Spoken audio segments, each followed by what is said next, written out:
Tapi dia mengajarkan sesuatu yang sampai sekarang nyangkut. Kamu tinggal di satu wilayah, kamu laki-laki, langkahmu panjang. Tinggal di satu wilayah, kamu harus berguna buat wilayah itu. Dengan cara apapun yang menurut kamu bisa. Aku di sini tinggal, diterima dengan baik. Ya terlepas baik atau tidak, saya tidak ngerti ya Pak. Tapi saya anggaplah baik. Lawang buktinya nggak ada yang mukulin saya. Aman. Terus ramah, seperti yang tertanam ada di satu lagu nanti di lagu Taskombang, warga ramah dan bersahaja. Terus insan tanah Jawa banget. Yang akhirnya saya kegali untuk ngomongin apa ya yang harus saya lakukan untuk ini.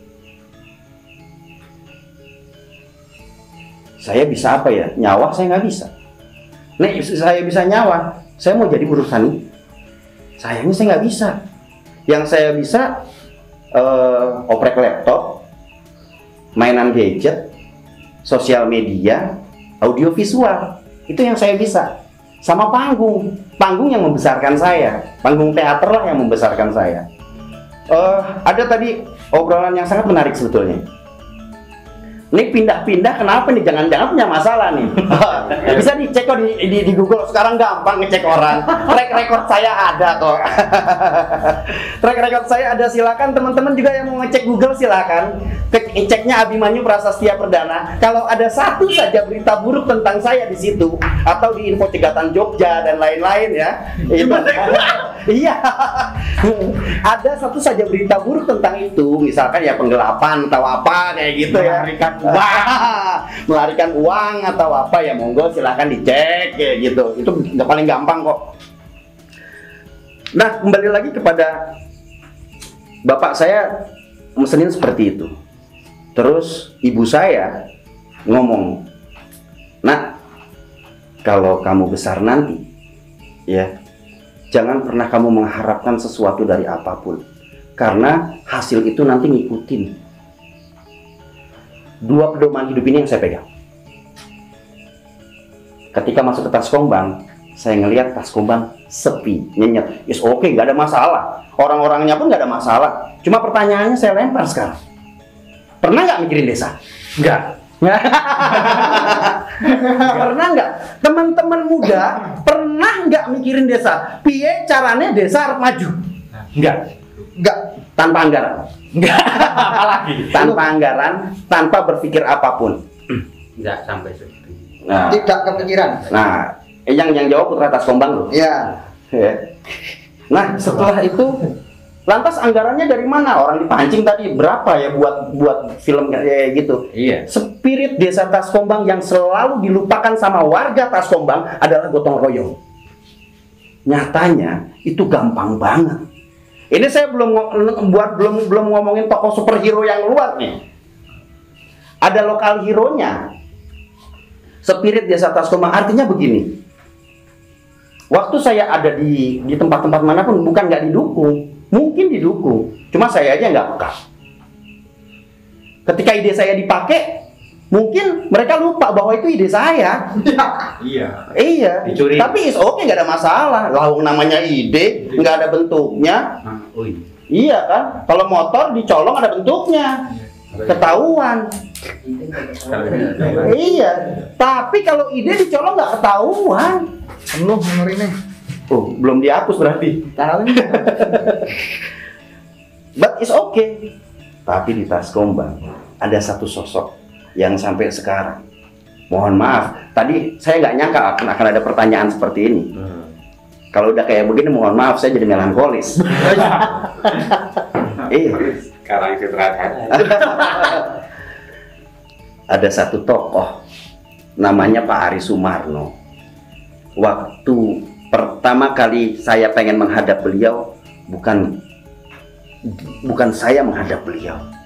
Beliau datang ke sini, ke ruangan ini. Sosoknya low profile, nanyanya cuma kayak begini.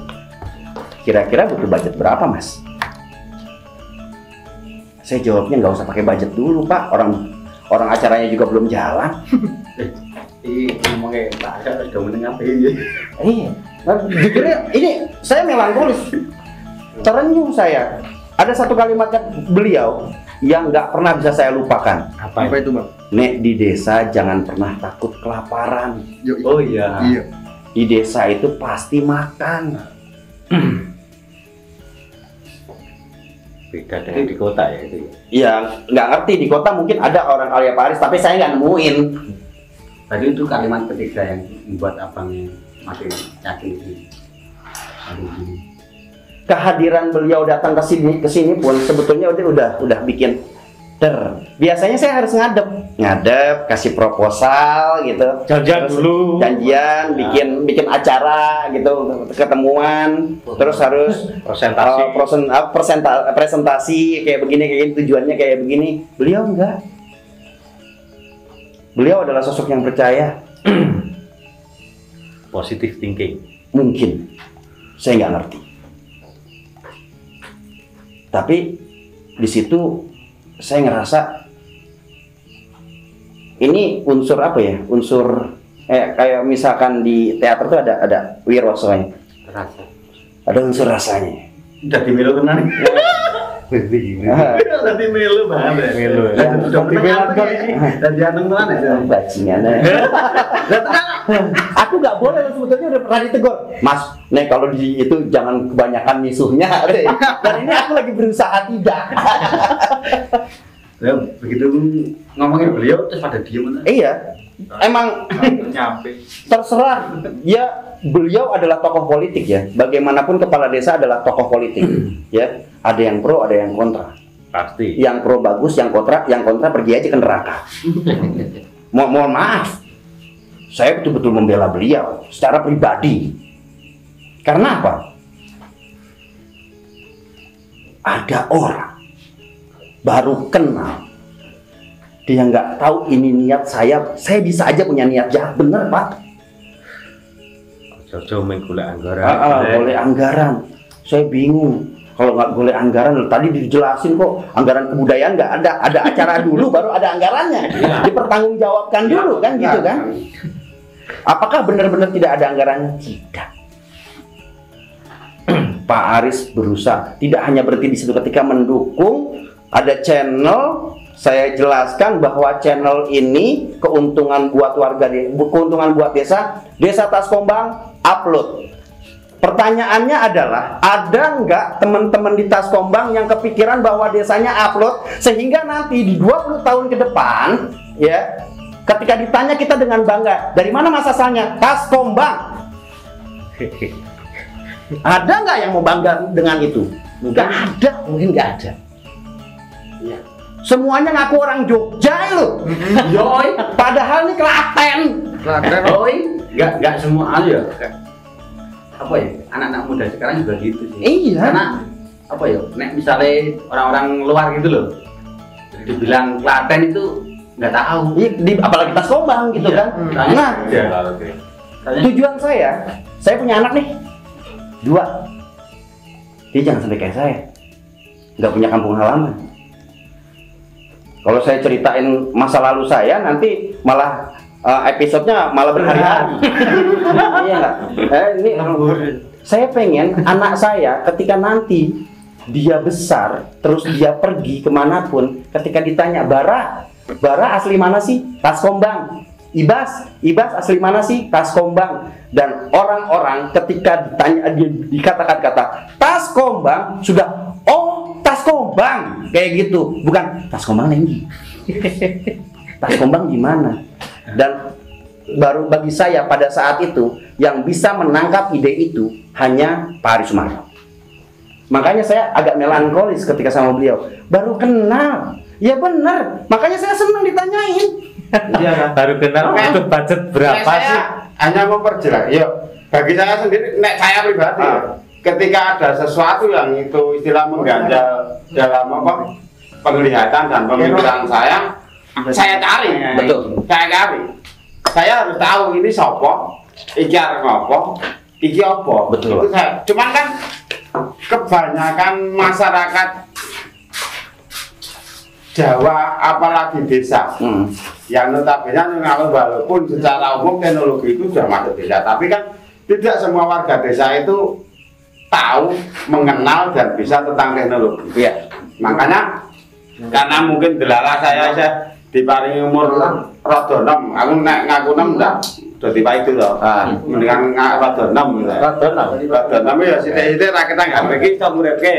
Oh ya Bang, aku nambah lagi. Ini anakku baru toh. Baru ketika aku jadi orang baru, tiba-tiba bikin acara yang Bapak Das Kumbang itu.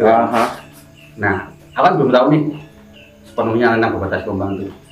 Maksudnya tujuan dan maksudnya Bapak Das Kumbang itu apa aja? Tujuannya sederhana, Mas.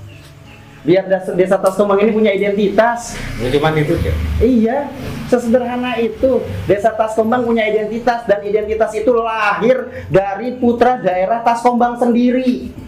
Kan sudah banyak cerita Tas Kumbang kayaknya kayak begini, kayak begini, kayak begini. Di Tas Kumbang juga nggak ada, bukan tidak ada orang yang berpendidikan, ada orang yang berpendidikan. Pertanyaannya adalah satu, kenapa orang-orang yang berpendidikan di Tas Kumbang ya tidak pernah mau mengupload cerita tersebut? Folklore. Ya cerita, entah folklore, dongeng, fabel atau apapun. Kenapa tidak mau mengupload? Kenapa nggak ngomongin? Terus ada saya yang notabene orang baru dan saya peduli, saya care. Terlepas dari apapun saya nggak pernah masalah orang mau ngomong jelek di belakang saya, udah biasa kok. Karena saya punya satu prinsip, jika ada orang ngomong di belakang kamu, berarti posisi kamu memang terdepan. Langsung dia itu kepo ya. Iya, dia terbelakang. Muncrat, sorry. Dia terbelakang. Karena ngomongnya di belakang nggak di depan. Kalau di depan kan bisa terjadi opini. Iya. Lalu kita diskusi. Mana yang belum lurus bisa diluruskan. Iya, walaupun di dunia ini tidak ada yang benar-benar lurus ya, Mas. Ya, makanya kan saya bertanya itu kan ya tidak buka. Nah, saya pribadi ketika saya ada ketidaktahuan dan di sana itu terlihat saya tidak tahu dengan itu. Ya tak cari, tak goleki. Apa meneh istilahnya sesama menungso. Karena prinsip saya itu ya istilah sesepuh dulu itu. Dimanapun kamu berada, dimanapun kamu hidup, sedulur cerakmu ya kancamu. Betul itu. Makanya kan ketika saya merasa di situ ada sesuatu, nek saya pengen jadi sedulur ya tak cerai. Iya. Makanya kan, ya itu kalau saya seperti itu bisa. Cuman secara umum masyarakat desa itu kan tidak semua orang pertama mengenal teknologi. Kedua tidak semua orang desa itu mau cara-carane basa kasare nyelondoh. Nyelondoh takon. Nah, jadi nyelondoh itu karena gini, misalnya di ada orang ngaruhke nek cara apa Islamnya tabayun itu kan sangat jarang karena orang Jawa apalagi orang desa itu lebih seneng di sewani ketimbang kadang nyewani itu. Cuman ketika saya merasa muda ya tetap saya akan cari ya. Cuman kan karena desa itu banyak sesepuh-sepuh dan mungkin tidak tahu teknologi, cuman mereka kepo dan mereka mau bertanya itu tanya ke siapa juga nggak tahu, mau buka apa ya raiso. Efeknya terus rasan-rasan, menganalisa, menyimpulkan. Karena sesuai dengan kemampuannya masing-masing. Iya. Tapi itu pun juga sangat memuaskan saya ketika saya harus saya tanyakan kenapa enggak. Iya. Dan ketika ditanyakan saya juga senang. Artinya forum ini yang kan saya tahu banget ini akan jadi konsumsi publik. Semua orang yang menonton gitu kan ya itu paling enggak dia paham persoalan sowan menyowan sebetulnya saya pingin. Hanya saja kan saya nggak boleh dong asal tanpa unggah-ungguh dan lain-lain mak bluduk datang, kepentingannya apa kan gitu kan. Jadi saya akan ke yang terdekat dulu walaupun nanti akan melebar. Tapi apa namanya, ketika melebar itu saya akan coba, saya tidak berbicara sebagai seorang pelaku seni, tapi saya berbicara sebagai seorang anak yang pengen memohon kepada para sesepuh, misalkan, aku ini anakmu juga loh, tolong aku dikasihi, tolong aku disayangi. Nah, dari situlah akhirnya muncul, saya tidak akan berbicara seberapa banyak biaya yang dikeluarkan. Nek saya ada, nek saya punya uangnya, lebih baik saya pakai uang saya pribadi. Karena apa? Ini bicara tentang wilayah teknologi. Ya betul Pak, teknologi tidak semua orang kenal. Tapi mau tidak mau, dunia kita hari ini selalu dijajah dengan teknologi. Orang mau nggak mau dipaksa untuk kenal teknologi. Apa salahnya saya mengawali di Desa Taskomba? Ketimbang teknologi hanya dijadikan Zeus, Apa yang bisa memang dijadikan ajang judi online.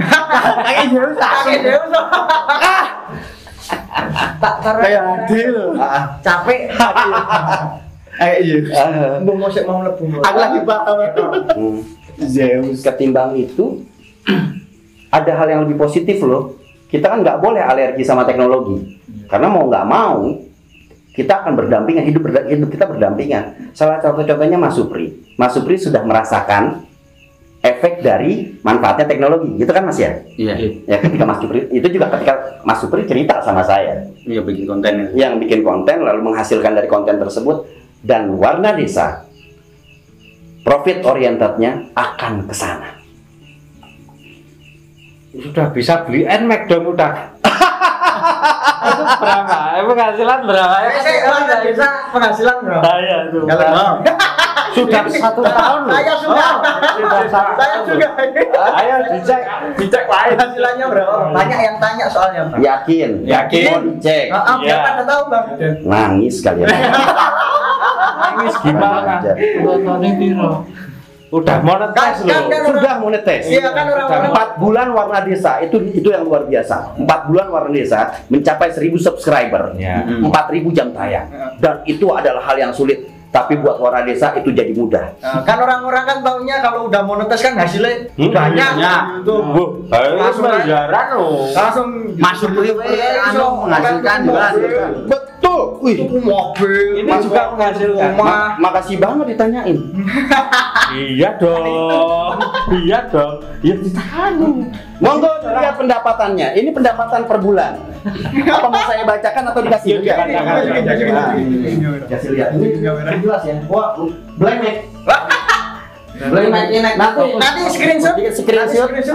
Editing Bang. Oh siap. Pendapatan Warna Desa semenjak monetis terhitung mulai Desember 2021. Desember Bulan 2021. Iya. Berarti udah 1 tahun. Iya. Nah. Bulan Desember 2021 $1,05. Banyak Oke, Mas, 1,05. Aku rati. Punya 14.500-an. 14.500 rupiah. Setahun itu udah 1.000. Enggak, baru sebulan itu. Oh, anak masih ada kok Mas, masih banyak ini. banyak. Bulan Januari Terakhir $0,62.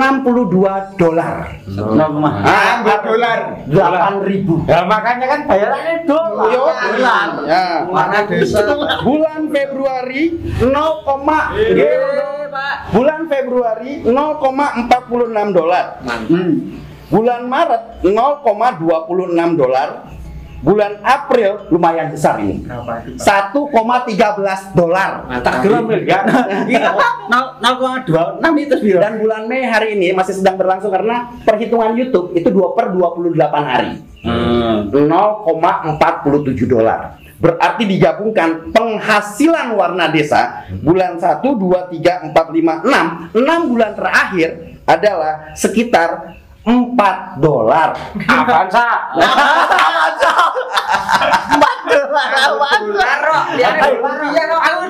Avanza sing roti ya. Kan yang gua Avanza kayak. Dikali 14.000. Berarti 4 kali 4 16 sempat tidak sempat 56.000 rupiah. Oleh toh kane Bavansa kan. selama 6 bulan semenjak monetisasi. Kok jarene tuku Nmax saka penghasilanku. Keren kan? Keren. Yang beli Nmax itu pribadi orang, emang nggak boleh orang beli Nmax. Wah, tak gitu. Pertanyaannya Bang, Pertanyaannya gimana Mas? untuk menaikkan dolarnya itu gimana? Untuk menaikkan dolar jam tayang Mas. Tetap jam tayang, tetap ini apa namanya intens buat konten dan lain-lain. Karena saya yakin YouTube atau sosial media adalah bisnis masa depan. Investasi. Iya. Investasi masa depan ya, yang hari ini. Orang-orang YouTube yang dapat penghasilan besar itu dari mana? Kalau misalnya dari YouTube sendiri masih gitu. Viewer mereka jutaan. Misalkan kayak gini, kita ngelihat podcastnya Deddy Corbuzier, ya, Close the Door. Itu juta. Iya, 12 juta viewer dan lain-lain. Hitungannya terserah YouTube deh tuh. Saya malas sama saya kan, saya bukan channelnya Den JC yang ngebahas tentang algoritma YouTube. Ini channel desa yang karena ada pertanyaan itu saya jawab. 6 bulan terakhir ini penghasilan Warna Desa udah cukup lumayan, alhamdulillah $4 saudara-saudara. Terus itu membiayai tim Warna Desa, kameramen, aktor, tim konsumsi dan lain-lain. Cukup kurang. Nah, gini, ini seru nih pertanyaan nih Mas. Pak Bowo, Mas Bowo, Mas Supri. Ini seru banget pertanyaan kayak begini nih. Karena yang melakukan sekarang ada di sini. Aku karena aku makan piye? Balik kan piye? Berarti balik. Teman-teman tahu kok. Jawabannya cukup ya. Jawabannya cukup ya. Sangu dewi-dewi. Artinya,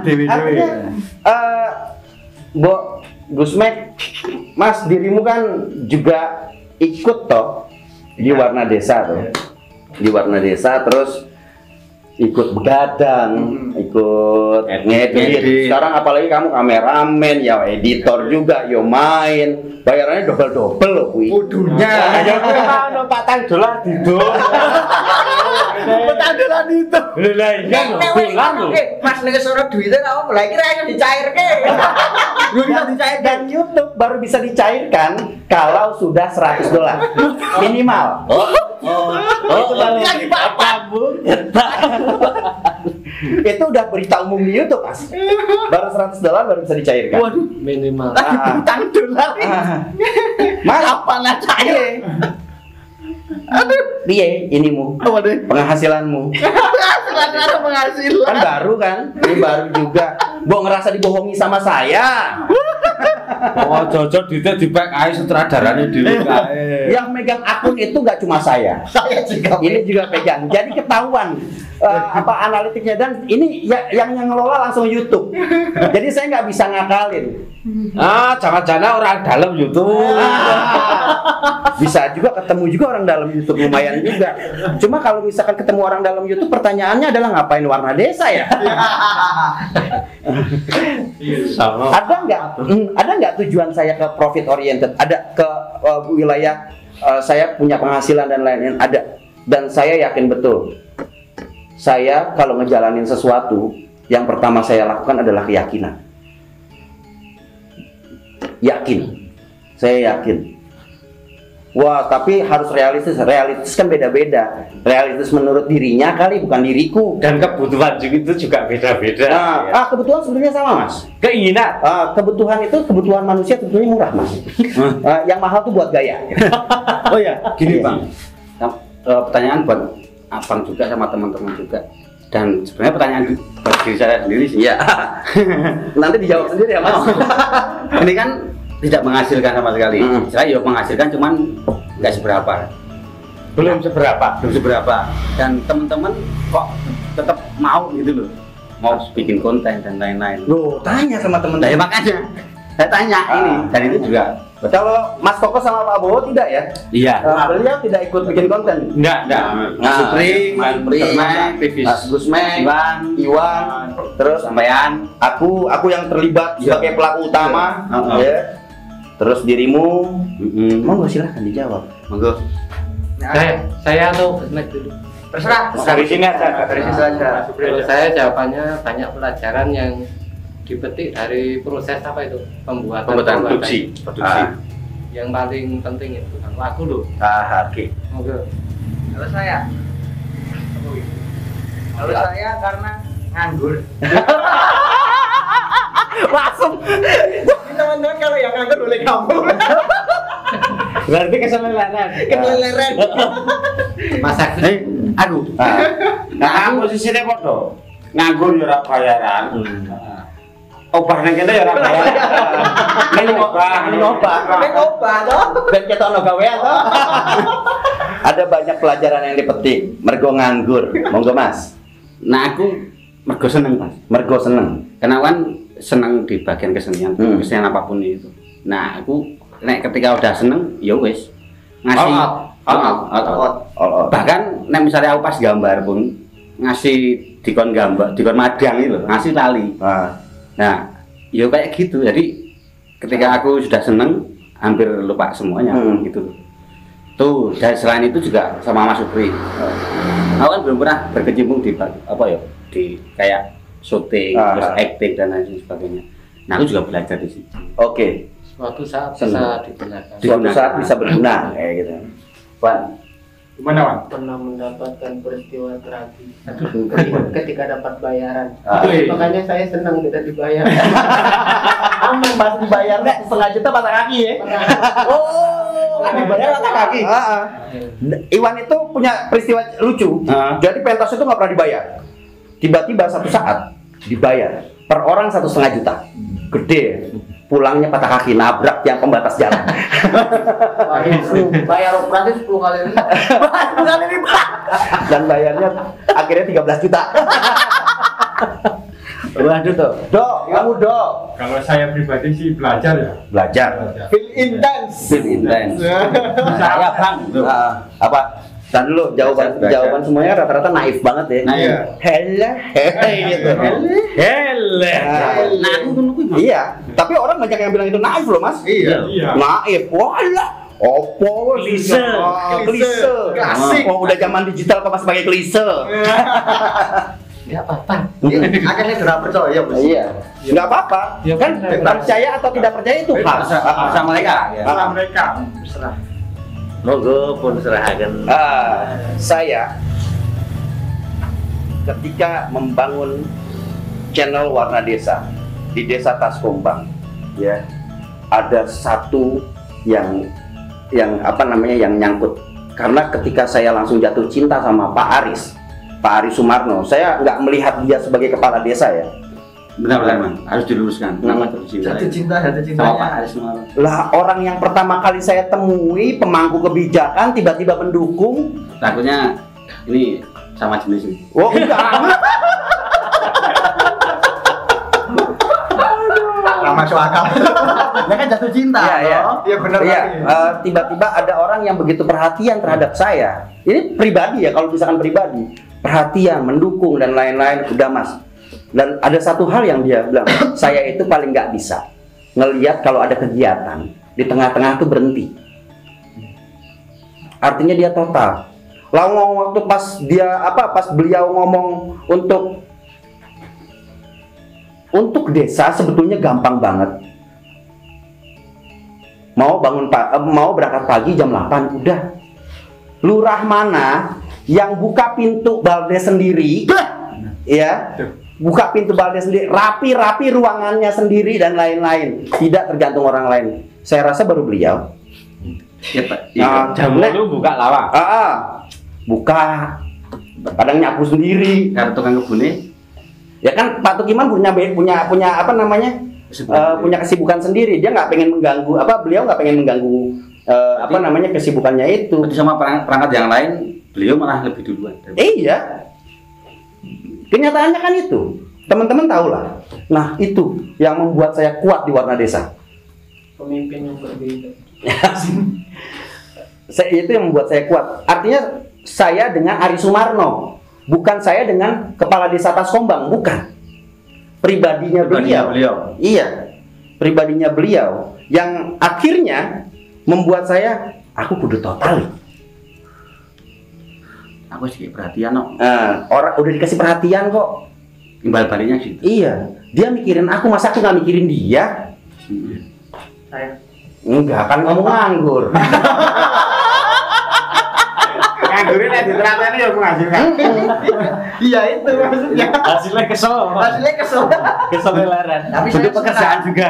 Tapi saya suka. Nah, cuma luar biasanya gini, luar biasanya ya. Kan banyak orang yang nggak tahu. Tiba-tiba channel Warna Desa muncul di Bali, Yoi. muncul di Bandung, kayak gitu kan. Anggarannya piro. Jojo nganggaran desa ini. Mbak Kira. Selain apa ya, ketika kita gabung di Warna Desa memang harus ada. Bahkan perkembangannya jadi Sanggar Sediatama. Yang akhirnya Sanggar Sediatama itu membawa saya kenal nggak cuma Pak Lurah, nggak cuma Leponijo, nggak cuma Mas Wisnu, Mas Gali, terus Pak Bayan, Butri. Nggak cuma kenal beliau aja, tapi kenal sedulur-sedulur lain. Padahal saya ketemu Pak Bowo aja waktu cuma sekali, waktu ngedrone. Itu pun ngedrone tuh pinjem. Alatnya pinjem atau sewa? Ya pinjem dikasih uang rokok, kalau sewa nggak mungkin. Karena Mas Muklis nggak merokok ya, jadi uang rokoknya diganti berupa uang. Kalau nggak salah 250.000. Itu untuk berhari-hari, nggak cuma untuk satu hari itu aja. Itu untuk berhari-hari. Oh pas gotong royong itu. Iya pas gotong royong, terus ngambil establish balai desa, embung ngebak, terus jalanan-jalanan, Pamsima sampai di Jalan Kikis juga diambil. Bapak udah bahasa gila. Ya gila. Lalu balik-balik. Oh, sing duwe bas. Pinjam ya. Ini gudul. Artinya apa namanya kalau tidak ketulusan itu? Iya. Semuanya berdasarkan ketulusan. Artinya saya kan nggak salah tinggal. Makanya tetap berjuang terus ya. Tetap berjuang, tetap bertahan. Terus habis itu saya selalu percaya kayak begini. Yang namanya orang, ya karena pegangan omongannya Pak Aris di desa itu jangan takut kelaparan, pasti makan kayak gitu. Terus saya juga berpikir bahwa ayam aja modal patok sama ceker makan. Masa manusia yang dikasih akal nggak makan? Jadi saya nggak pernah takut lapar. Apalagi tinggal di tempat yang unik ini, saya tidak pernah sama sekali takut. Oh besok makan apa ya? Karena minjem ungkapannya Mbah Tejo, Mbah Sujiwo Tejo, ungkapan beliau kan, kalau kamu takut nggak makan, kalau kamu bertanya besok makan apa, berarti kamu sudah mengingkari kebesaran Tuhan.